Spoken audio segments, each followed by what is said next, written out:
Okay guys, we are back with Fall of X, the rushed conclusion of the Krakoan saga from Marvel Comics, and you guys will see how rushed I'm talking about as we get through this. Now, as always, there will be a link to the playlist at the end of the video for those of you guys who need to get caught up, but what's going on here is that Sentinel City has been attacked by the X-Men.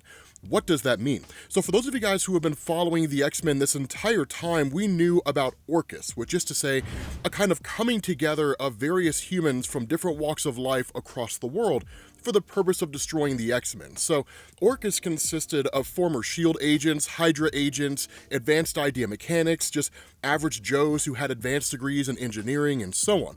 But where Orchis was a human-led group targeting the X-Men, they also worked alongside Nimrod, which was just this super advanced Sentinel.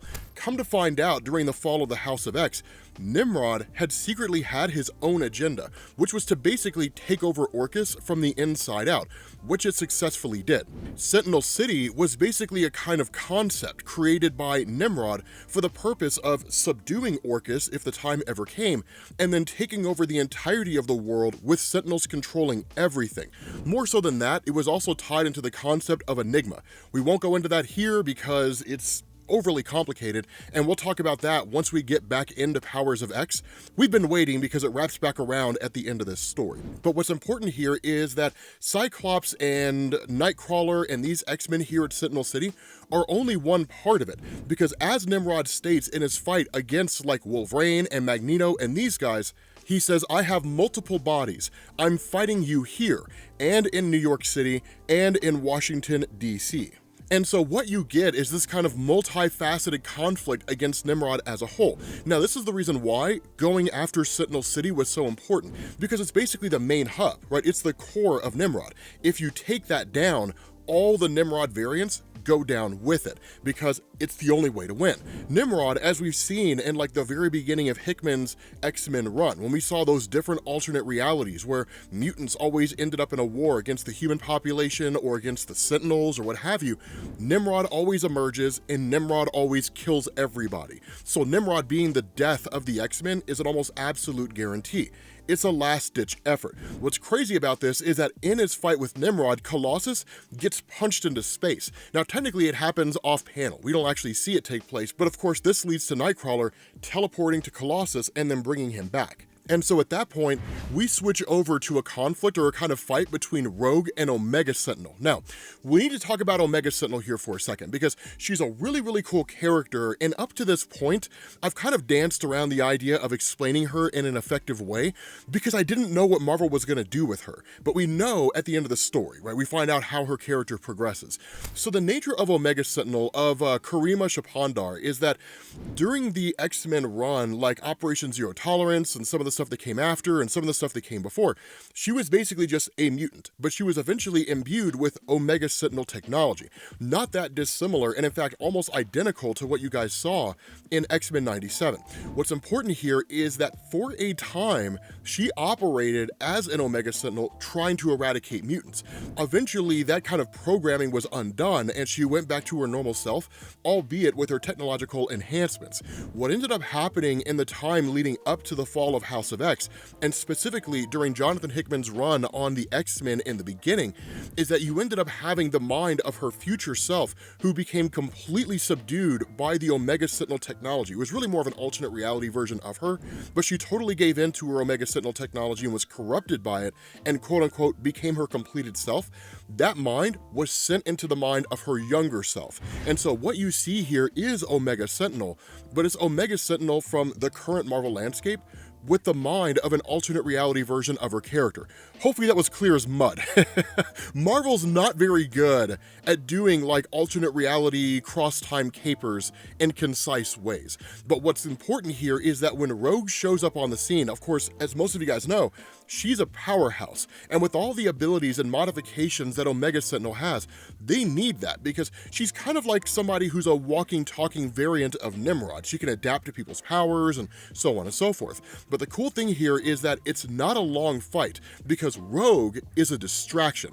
What happens is that when Rogue shows up here and starts talking to Omega Sentinel, Psylocke appears, and using her psychic dagger, she stabs her in the head. Now, under normal circumstances, that would be enough to kill virtually anybody, because Psylocke and her psychic dagger, she's kind of the 1-2 punch when it comes to like deadly psychics out there. Jean Grey, Emma Frost, Professor Xavier, they're largely peaceful for the most part, especially Jean. Unless you piss her off, then she stops being peaceful and she helps you understand your place in the bigger picture. Psylocke, she doesn't care. She'll go in and just kill you and won't think twice about it, because she kind of has a mixed mind of body repossession and so on that we're not going to go into here. We do have a video explaining the character of Psylocke, the history, and the whole 9 yards.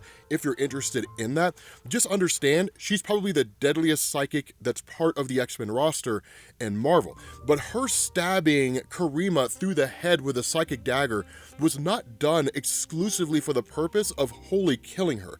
Instead, when Rogue steps up with the intention of literally stepping on her head, what Psylocke reveals is that she had killed the machine component of Karima. So basically, she's going back to her normal self, or seemingly going back to herself, even though it's her mind from an alternate reality, without any of the Omega Sentinel influence. Now, how that's going to transpire in the future of Marvel, I don't know. I imagine most of you guys probably don't care.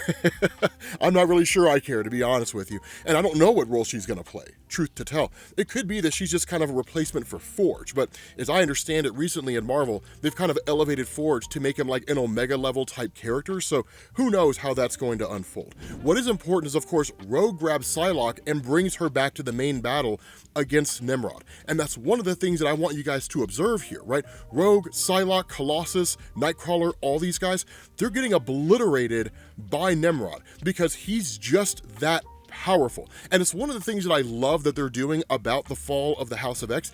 I wish this kind of thing went on a little bit longer and it showed Nimrod just kind of wreaking greater levels of havoc on the X-Men, right? Like a one-shot comic where he fights Colossus and a one-shot comic where he fights Nightcrawler, or whatever the case happens to be. But Nimrod, with the ability to analyze people's powers, adapt to those powers, or develop countermeasures to those powers, it makes him incredibly difficult to kill. To say nothing of all the abilities that he has regarding just his enhanced physiology, right? The difficulty in breaking his armor.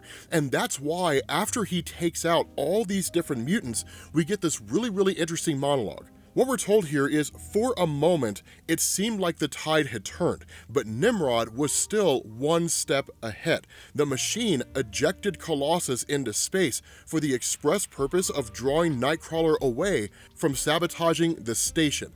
The artificial intelligence had fought and won this war billions of times in war games that only existed in ones and zeros.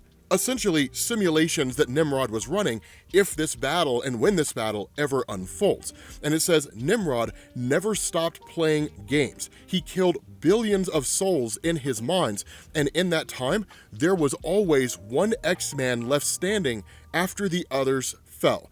That X-Man is Cyclops, because what Nimrod realized is that Cyclops was the only one that had the ability to crack his armor. Now, this is kind of an interesting scenario here, because as those of you guys who are familiar with Cyclops knows, he doesn't shoot heat vision. In fact, that's really a misnomer among folks who are aware of his character, but don't necessarily know the ins and outs of his power. So to kind of clarify that, Cyclops shoots concussive blasts. Now, these concussive blasts can take a variety of different forms, like super thin layers that can slice through a mountain, or it can be done in such a way where it feels like you're getting hit by a brick wall.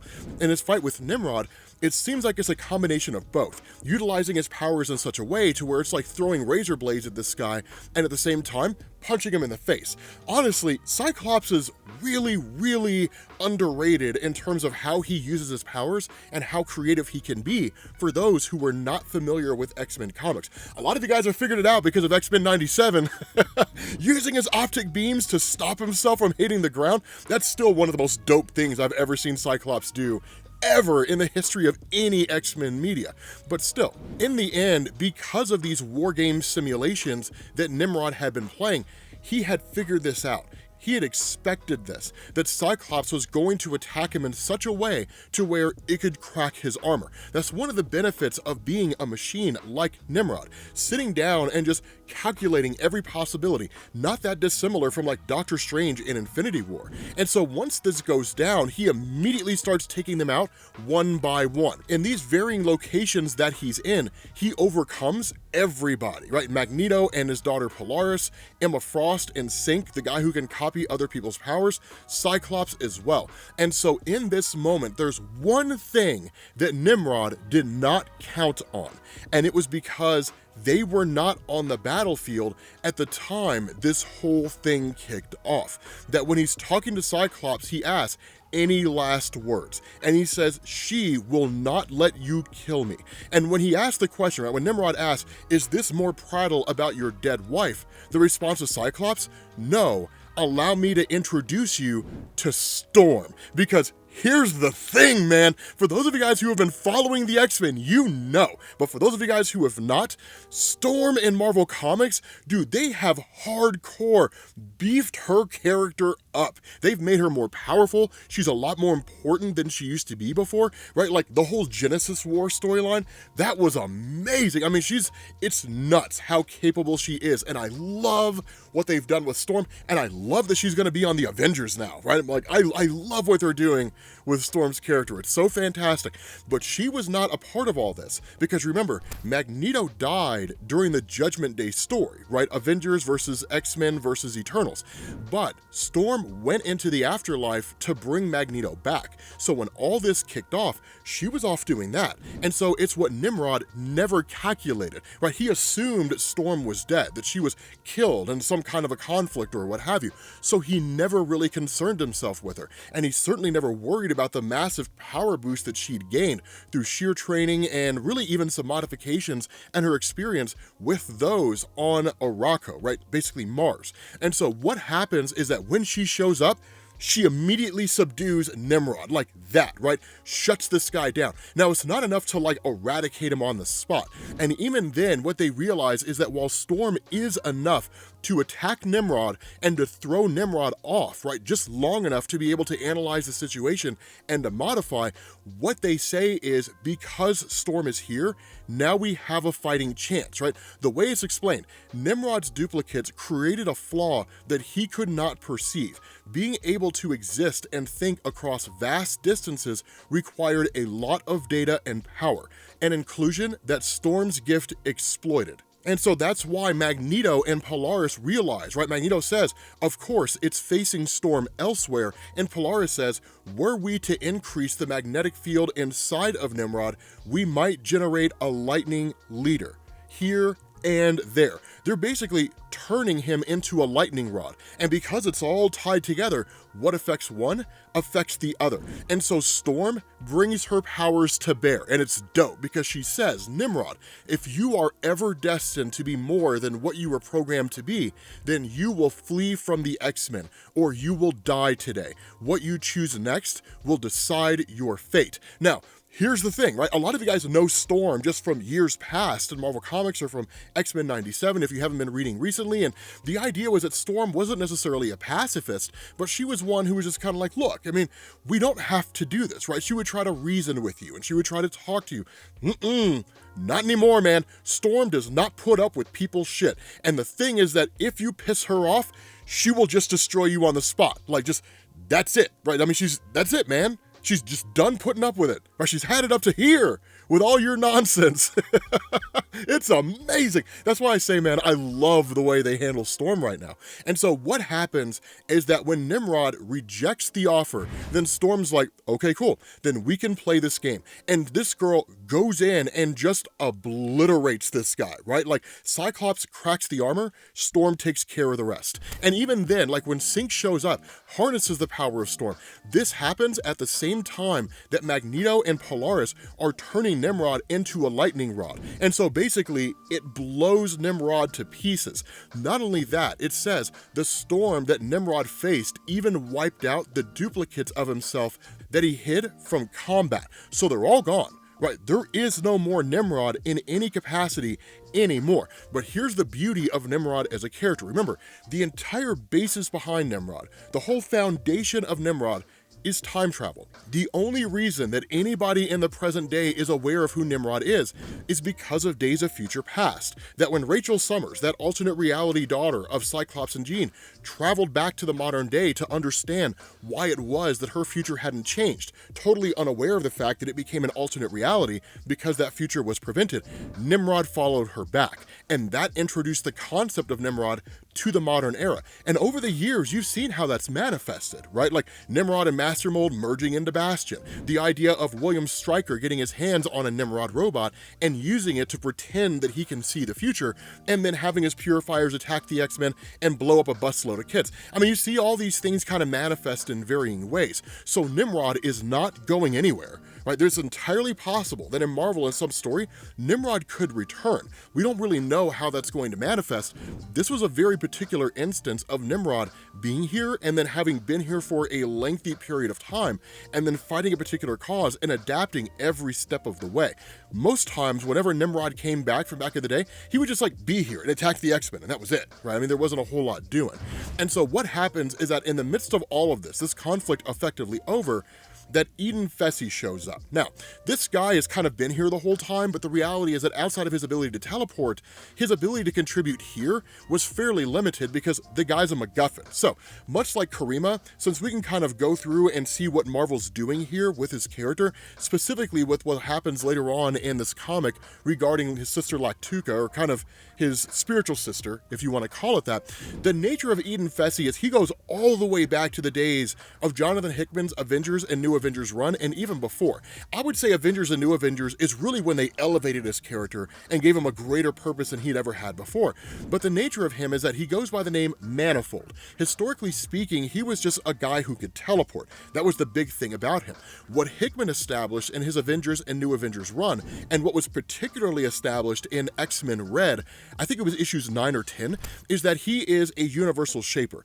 In effect, during Hickman's run, he learned he could teleport across basically space and time, jump from one universe to the next. So that's what they were capable of. His power had just never reached that point, and there was a potential future where he could. But in X-Men Red, it was established that as a universal shaper, because of the nature of his powers, he's actually part and parcel to the universe itself. And so unlike someone like Franklin Richards, who can just create things out of nothing by willing them into existence, seemingly Manifold can do the same thing, but he approaches it by way of talking to the universe, asking for what it needs. So really his powers, I would argue, at least from a potential level, are not that dissimilar from Franklin Richards. The difference is that he approaches it more as a kind of symbiotic relationship. The universe gives me life, I ask from the universe, and that's how we exist. So it's kind of cool, because once they're all effectively teleported back, right, and even then, like all the Sentinels crashing down because they were all controlled by the Sentinel City mainframe and, you know, Nimrod and all of that,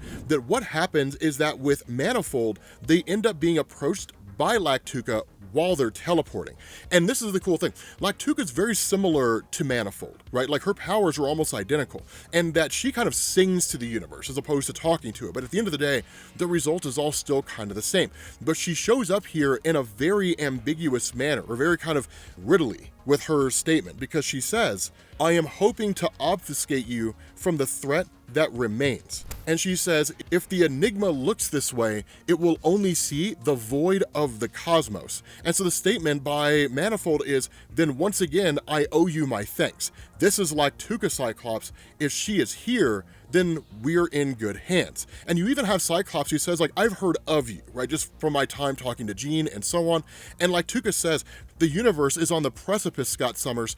If it is your heart that could tip the scales away from death and towards life. Now here's what she's talking about, right? The idea of Enigma. That's taking place in the rise of Powers of X. The long and short of this is that as far as that comic is concerned, that where the fall of the House of X focuses on the X-Men on Earth and the attack and the collapse of the Krakoan era as we know it, that the rise of the Powers of X focuses on Enigma as this kind of multiversal cosmic being. It was first introduced during Defenders Beyond, and we didn't know a whole lot about it, outside of the fact that the One Above All had basically told the Defenders, I am simply one of a group of cosmic entities that are just on a higher level than all the cosmic entities you've known before. Now, how long this lasts, I don't know, right? Jonathan Hickman's writing gods, all that stuff may change, so take this with a grain of salt. But Enigma is effectively a technological AI, that there's more than one path to godhood, right? Doctor Strange was almost godly in terms of his power because he used magic, and characters like the Marquis of Death could wipe out whole universes with a wave of his hand, so he was effectively God, right? And it kind of happens by different ways. The idea is that Enigma is a cosmic entity that is a kind of consolidation of using technology to harness magic, mutant powers, cosmic energies, all that kind of stuff, and elevate itself to godhood. Again, we'll explain that in greater detail once we jump back into Rise of the Powers of X. What is important here is that seemingly, while the fall of the House of X appears to end with this idea that like the X-Men are going to be able to just kind of rekindle themselves and the day is quote unquote saved, it kind of ends with this bit of a footnote like, nope, we still got Rise of Powers of X to deal with, and there's still the force of the Enigma. Why? Because Marvel wrote themselves into a hole and they got to find some way to wrap it up. With that being said, guys, we're going to bring this video to an end. Let me know what you think down in the comments section. I gotta say, this whole thing's okay, but honestly, I'm a little disappointed by how Marvel's just rushing the conclusion to all of this. It kind of sucks, but I will catch you all later. Peace.